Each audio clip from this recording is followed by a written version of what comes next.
Breakwaters is an open-world survival crafting game set in a procedurally generated world. It's currently available in early access on Steam and will also be coming to Xbox and PlayStation in the future. It can be played solo or co-op with up to 6 players, but 4 is the recommended amount right now. The plan is to allow more players in the future as well as dedicated servers. I was fortunate enough to receive an early review copy of the game, and I played through the first few hours of the game twice, more on this in a minute, and have experienced the majority of the systems and features available. In this video, I'll quickly be touching on each of the major systems and features and letting you know if Breakwaters is worth playing right now. Before we begin, make sure you're subscribed and turn on notifications to never miss any future videos. Let's get started.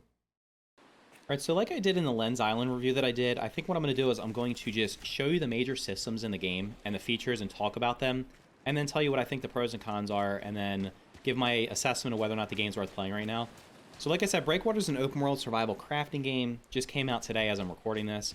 I was able to get a review copy, although I got it pretty late. I only got it 2 nights before the game came out, so while I would love to have put more time into the game, I put as much time as I could as possible. And honestly, I'm pretty sure I've seen probably about 90% of what the game has to offer right now. So if you've not seen the trailers for this, you're not familiar with the game, the one thing that makes this game different is you're going to notice that the water has some pretty unique effects. So let's swim on over here real quick, and I will show you the water. So the game, around the map, you're going to see various crystals, and one of them is going to be yellow crystals. What the yellow crystals do is they actually keep water away. So if I break this crystal real quick, what you're going to see is the water's going to end up filling this location in. And as you can see, the water basically filled it in. Now, what you can do in this game is you can actually, you can take those crystals and you can craft them into these vials, which are called refined yellow crystal. Basically what I do is I throw it. If I throw it, it's going to make the water move. So I can throw it down here, and it's going to make the water go back. Now, what you can do is you can actually create paths that can lead you to different islands. So it's probably going to be a little bit hard to see on this island I'm on, but the island you start on, now all the islands are procedurally generated, so they're going to have different names. Basically what happens is you're going to start on the first island, and it's going to have a specific biome. So the first island's going to have coconuts and berries and stuff that you can collect. That's always going to be the same, but the actual layouts of the island are going to be different. This is the second time I played through, and I'll tell you why that is in just a minute. And then this is the second island. The second island's always going to have the same stuff on it, so this one's going to have the same enemies, the same different resources. And what you can do is you can actually, while you're getting between islands, so between this island and the island over there, I could actually create a path that goes across there. Now, do note that while the crystals that were on the ground will keep the water at bay forever, this will eventually fade out, and the water will actually fill back in. So that's kind of like the main unique mechanic. The other thing that makes this game different is it has enemies in the game that are called Titans. There's currently 3 types of Titans in the game. I don't know if we can see any right now. When you're on the first island, you can see the first one that's walking through the water. There's one on this island, and while I'm wandering around, we might run into it. They're basically like bosses, and they are extremely tanky. I did try to fight one of them early on, and I was doing very little damage to it. So that's basically like a mini Titan. There's a large Titan on the island that looks like this guy, except he's bigger than the trees. So like I said, we might stumble upon him. So that's kind of what makes the game different. Other than that, it's basically your typical survival crafting game where you're going to run around, collect resources, craft stuff, build stuff, and that's the like. The game does also have NPCs, which we'll talk about in a second. This was actually a bandit camp, so there were enemies here. There's one weird thing you might see there. That tree just spawned in and moved. I don't know what that's all about. That does happen periodically. But the one thing you're going to know is the game kind of looks nice. I mean, overall it looks nice. It's kind of cartoony. It looks decent. The sound in the game is okay. I did turn the volume off because for some reason when I showed the trailer for this game the other day on a live stream, I got a copy claim on it for some reason. I have no idea why, so I just turned the music off just in case there's any issues with that. So all you're going to hear is the game sound in the background. One thing that I want to talk about first is going to be movement. So the movement in the game, I don't like the movement in the game at all. And I have turned down the sensitivity. One common sentiment you're going to hear from people if you read other reviews for this is probably going to be, you see that tree moving there. A tree is actually just like moving. So odd. Is the movement in the camera angle? The camera is jarring, right? So if I move, I've lowered the sensitivity significantly because when I first loaded in, it was giving me motion sickness. That's how fast the camera was spinning. So I've lowered it significantly. It's still kind of jarring, but the movement in the game just doesn't feel natural. It just kind of feels like you're floating over the ground. When you jump, it just kind of feels floaty. Also, you'll notice a lot of times, like I'll try to jump up. You're not going to see it here. We'll probably see it when I go up to these steps over here. That trying to go over objects or jump over objects, a lot of times you just get stuck on them and it becomes very frustrating. So the movement in the game probably needs a lot of work. Like right here, I'm standing in front of the step trying to jump. And if you get too close to it, you have to stop moving to jump forward. You can also see him clipping through the ground a little bit there. So there's that going on. I don't really like the movement in the game.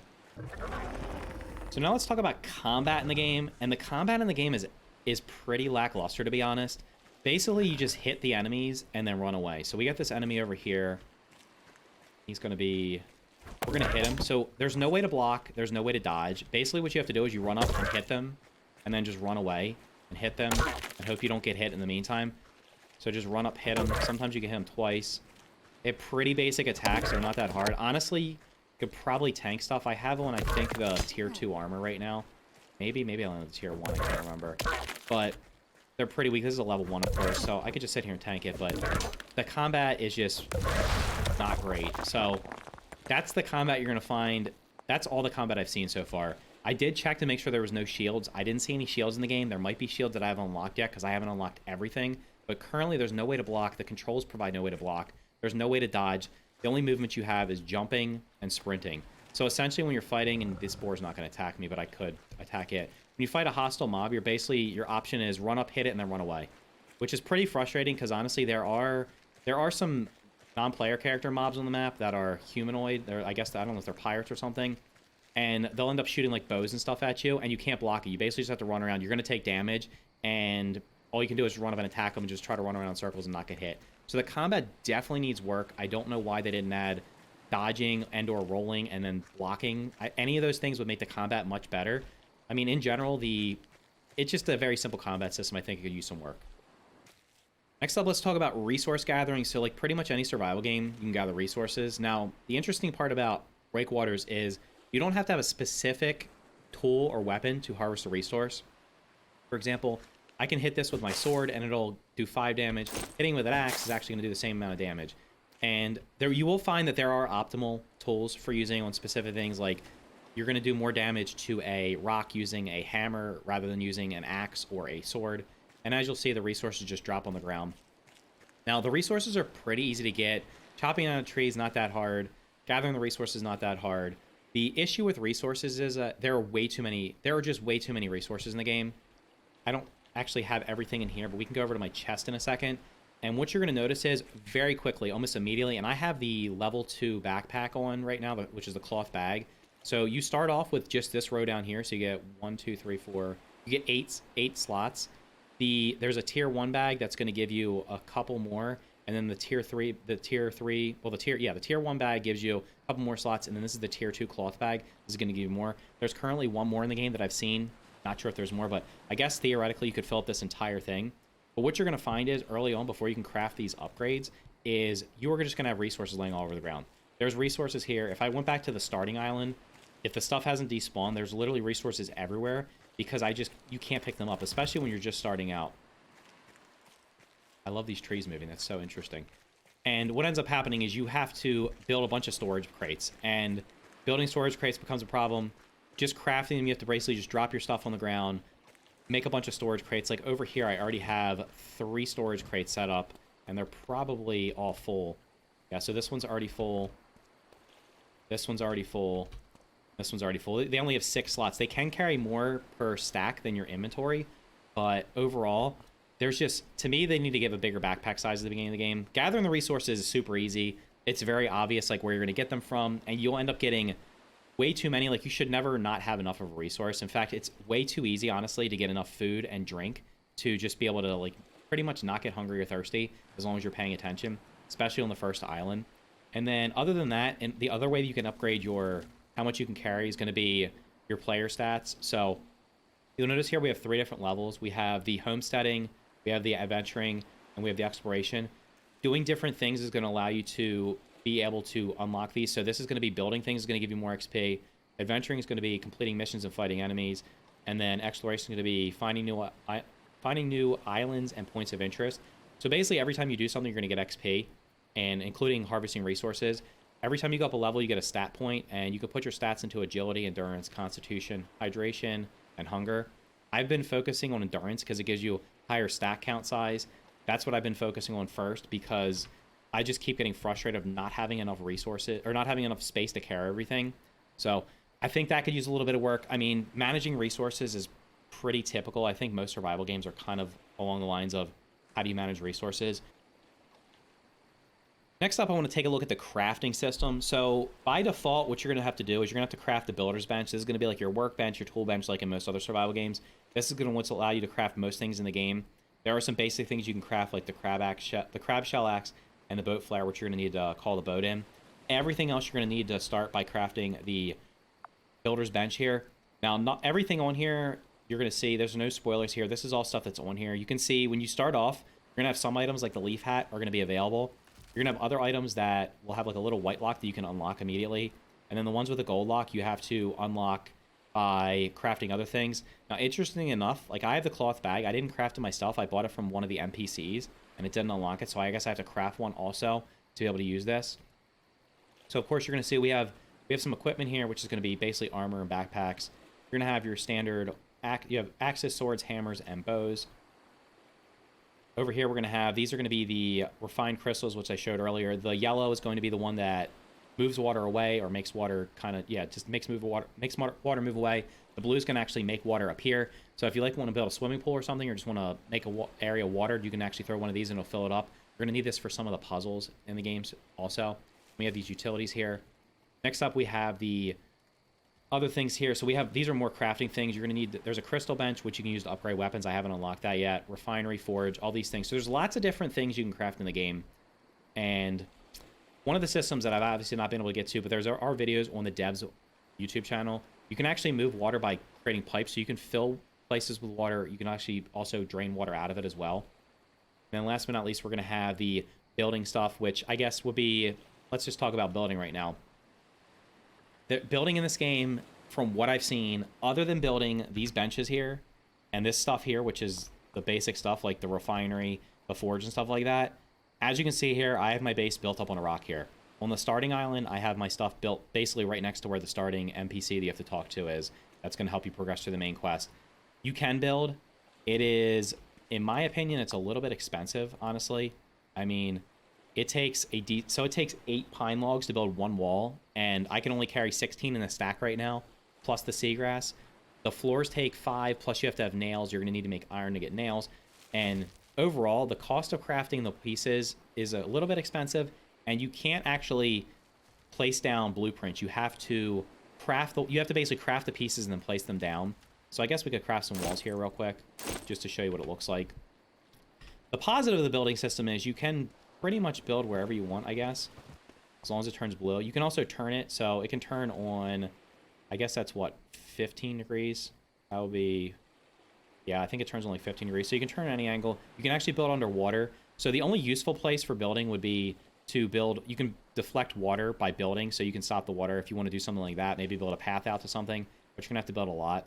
So if you place it down, it just looks like this. And do I have the hammer here? You can actually deconstruct it and get the stuff back, so that's pretty useful. And then one other thing along the crafting, I don't know if I've mentioned this yet, is nothing in the game loses durability from what I've seen. So if you're chopping down trees, you're not going to have to make an axe every 5 minutes. Nothing has a durability bar so far from what I've seen. None of the armor, none of the weapons, none of that. So that's actually pretty useful. But overall for building, you can build some pretty crazy bases. I've seen some pretty interesting pictures. The devs actually have some videos of building some massive bases. But from what I've seen, perhaps I just haven't got to the point where it's necessary, but I'm good by just putting my stuff up on this rock, and I could probably just, if I really wanted to, there's not really any enemies close by to here, but there are slimes on this island somewhere. For some reason, I don't see any right now. If for somehow they could get up here, I could just build a wall over around it and be safe and just have my stuff sitting up on here. So building's nice in this game, but from my perspective, it's completely unnecessary. Next up, let's talk about transportation. So there are 2 ways to get between the islands. One of them is not swimming. I did confirm there are sharks in the water. So in the water, there's fish and there's sharks. I don't even know how you can catch the fish because I don't think there's a fishing rod in the game. Sometimes they wash up on shore. So that is actually one mechanic. The tide will come in and out. So there might be resources on the shore that you can see when it's low tide. But then when the tide comes in, they'll be hidden. And you can't farm them until the tide goes back out because you'll be swimming in the water. You can swim in the water. What you have to do to go between islands is you can either put one of the boat flares up, and you have to swim out until it tells you you're deep enough to put a boat flare out. The boat will come. You have to pay the ferryman in these yellow shards. From what I've seen so far, it's only been about like between 12 and 15 to go back and forth between the islands, and they're very easy to get. Now, the issue with that is going to be the time it takes from getting from these 2 islands here specifically, it's not fast travel. Now, you may know me from other games. Like, I'm not about fast travel when it's avoiding danger, but when you're on the ferry boat that's taking you across there, there's no danger. You're basically just on the boat going from point A to point B, and it might take 5 minutes, because if you're on this side of the island and you have to go all the way over here to this island, it's going to take forever to get over there. The other way of doing travel is going to be making your own boats. Now, I just got to, on this save, the ability to... I got the quest to build a boat, and I have not actually figured out how to craft them yet, but you can sail in the game, and you can actually... If you watch the trailer, I think they're sailing in one of the trailers. You're going to need that to fight. There's a Titan that's inside of the... or that's walking around in the water out in the ocean, so you'll need a boat to get there. It's also probably the best way to travel between islands. Now, in addition to the mobs that are around the island and the non-player characters that are hostile, there are NPCs that are going to help you out. So, for example, this guy is... he's a farmer. In fact, I don't know why it doesn't say his name. I'm pretty sure he's the brother of the... I'm almost positive he's the brother of the guy you talked to right at the beginning. What these guys do is they'll have missions. So, this guy's on the main quest line. I'm not sure if there's side quests or not. In fact, I'm pretty sure this Magic Conch is a side quest, because there's another NPC that gives you this. But when you first start out, and this isn't really spoilers because you're going to figure this out pretty quickly, basically to get when you finish doing what you're supposed to do on the first island, the guy that there is going to say, hey, go take this item to my brother. You're going to talk to this guy here, and then he's going to progress you along. And what ends up happening is you get over here and do this stuff here. If you decide to play, I'll let you figure that out for yourself. But what ended up happening in my first playthrough is I got over here, and when I talked to him, he would not activate the dialogue to let me proceed. So I thought I might have did something wrong. And then I started over, and I was able to just rush through the beginning stuff. It only took probably like 30 minutes to get back over here. And that time it worked. So I don't know if that's an intentional bug. I'm sure it's not intentional. I don't know if that's fixed or not yet. Maybe in a day 1 patch, because it did get an update on the launch day. So that may or may not be fixed. But I did see that. And I also have seen people saying in multiplayer that, because I've only played single player, that the quest line wouldn't advance at some point, and I think it was right along here, so that could be an issue right now too. The only other bug that I've encountered, other than the weirdness of like these trees just randomly moving, is, and we'll just see, I'm not going to fight these slimes because I don't actually know how to do damage to them right now. Sometimes the bushes will not let you harvest them, and we'll see if that's been fixed or not. So these are taking damage, these are taking damage. These all seem to be taking damage. It was really weird because the first like 4 or 5 hours I played, there was no issues. Like every bush that I hit, every tree I hit took the right amount of damage, and I was able to harvest them. Then when I started over on this world, a couple hours later, and all of a sudden I would randomly just try to be cutting down bushes or stuff or any like other resources, and it would make the sound like I'm hitting it, and then they would be taking no damage. Last thing I want to talk about is performance. For me, I haven't had any performance issues. I have heard people complaining that the game's not running well for them. I did do some things like turning off a couple of the settings in the settings screen. So for example, let's go into settings real quick. I turned off depth of field. I turned off motion blur. I don't know if I don't even know if it has VSync or anything. It doesn't look like it does. I didn't change any of this other stuff, but if you're having problems, you can obviously turn down some of these things and it should help you. But I haven't had any issues with stuttering or anything like that, and it seems to be running okay. I guess I'll have to look at this video after I'm playing it, because this is the first time I'm recording it. Sometimes when you record games like this, they don't look that great. It looks okay from what I'm looking at on the other screen. People have said in multiplayer, it's like, it doesn't run very well at all. So I can't speak for multiplayer. Solo, it ran okay for me. I'm running a 2060 Super with a Ryzen 7 3700X. So it's not a brand new computer, but it's a decent computer. And I've had it for about a year and a half, so I don't really have trouble running most games at max settings. And this game, I haven't really had any issues. Like I said, the only thing with... and in fact, moving around is not really that bad either. So the performance is okay. So is Breakwaters worth playing right now? The answer for me is no. The game has a decent foundation, and I like the water mechanics and the fact that weapons and armors don't lose durability, but everything else needs a lot of work. The movement feels very floaty, and the camera move is jarring even when lowering the sensitivity significantly. The combat is very shallow and needs a blocking or dodging mechanic. Building, like in many survival games, isn't really necessary other than to store your stuff. There are way too many different resources and not nearly enough backpack space, resulting in piles of resources laying on the ground. Last but not least, the game has some bugs like not being able to harvest resources sometimes, and not being able to advance the quest line. Overall, I like the premise of the game, but the execution just isn't there right now. I'll be waiting for a few updates before even considering diving back in. Let me know if you'll be playing Breakwaters right now, waiting to see if updates improve the game, or passing on it completely in the comments below. If you found this video helpful, please click the like button and consider subscribing for more videos like this.